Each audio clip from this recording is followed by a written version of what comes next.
Hello friends, এখন বাজে 6:30। দেখো রেডি হচ্ছি। কোথায় যাবে বলো তো? সমুদ্রগড়ে বঙ্গভূমি অনুষ্ঠান হচ্ছে, সেখানে মোট সিরিয়ালের নায়িকা আসবে, দেখতে যাব। তাই রেডি হচ্ছি। দেখো রেডি হয়ে গেছি। আমাদের কাকা শ্বশুরের নাতি চলে এসছে, বলছে কাকুমনি আমাকে নিয়ে চলো, আমাকে নিয়ে চলো। আমাদের রেডি হতে দেখেছে আমার ছেলেকে, এখনও বায়না ধরেছে যাবে আমাদের সাথে।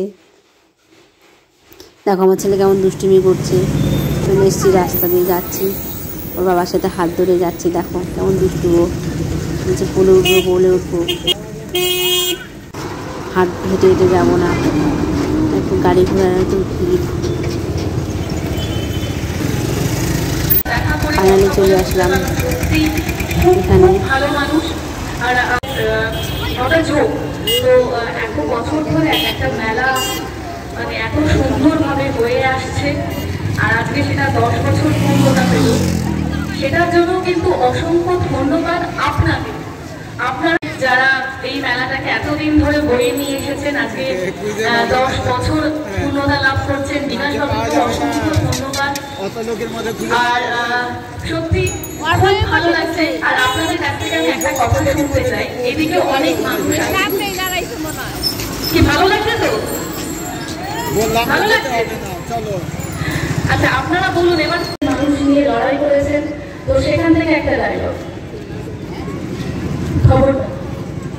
খবরদার কেউ একটা পাও তোমরা জানো না তোমরা তার সঙ্গে দাঁড়িয়ে আছো, তোমাদের সঙ্গে দাঁড়িয়ে আছি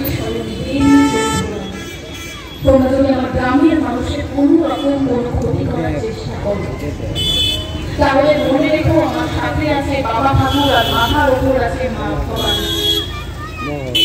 আমার তরোয়ালের এক কপি। খুব ভালো লাগলো আপনাদের মতো। আচ্ছা ও বলছে দুলাই গান সত্যি এখানে মানে, আর আমি সবার পক্ষে বলতে আমি কিন্তু পারি না, আপনারা সবাই আমাকে টিভি পথে অভিনয় করতে দেখেন। তারপরও এই খালি বলে ছোট্ট আজকে সুভাষচন্দ্রের জন্মদিন 23শে জানুয়ারি, তো এইটা নিয়ে একটা ছোট্ট গান।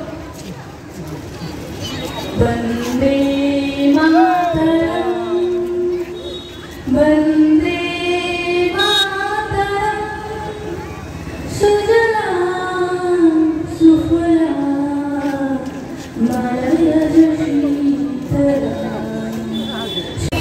আমার কিন্তু আপনাদের কথা মনে পড়ে, তো সত্যি খুব খুব ভালো লাগলো। আর আগামী দিনের জন্য অনেক আশীর্বাদ, অনেক ভালোবাসা। আপনারা আমাকে বিভিন্ন প্রজেক্টে দেখেছেন, নতুন একটা প্রজেক্ট খুব শীঘ্রই আপনাদের সামনে নিয়ে আসবো। তার জন্য কিন্তু প্রচুর প্রচুর প্রচুর ভালোবাসা চাই। আর ধন্যবাদ শুভ সন্ধ্যা, আপনাদের সামনে প্রচুর অনুষ্ঠান বাকি আছে, সেইগুলো মন করে এনজয় করবেন। ধন্যবাদ।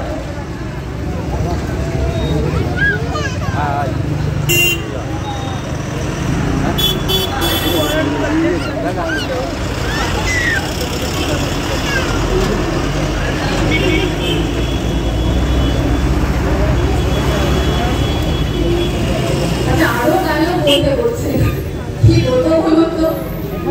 টিভির পর্দার থেকে বেরিয়ে এত ডায়লগ বলা যায়? সত্যি মানে আপনাদের মানে আপনাদের সাথে অনির্বাণের সাথে খুব ঝগড়া। রাধিকা ডাক্তার, কিন্তু ডাক্তারই না করে ঝগড়া করেছে। ভালো লেগেছে? আবার বলছে ভালো লেগেছে, তাহলে ঝগড়াটাই বেশি ভালো লাগে নাকি?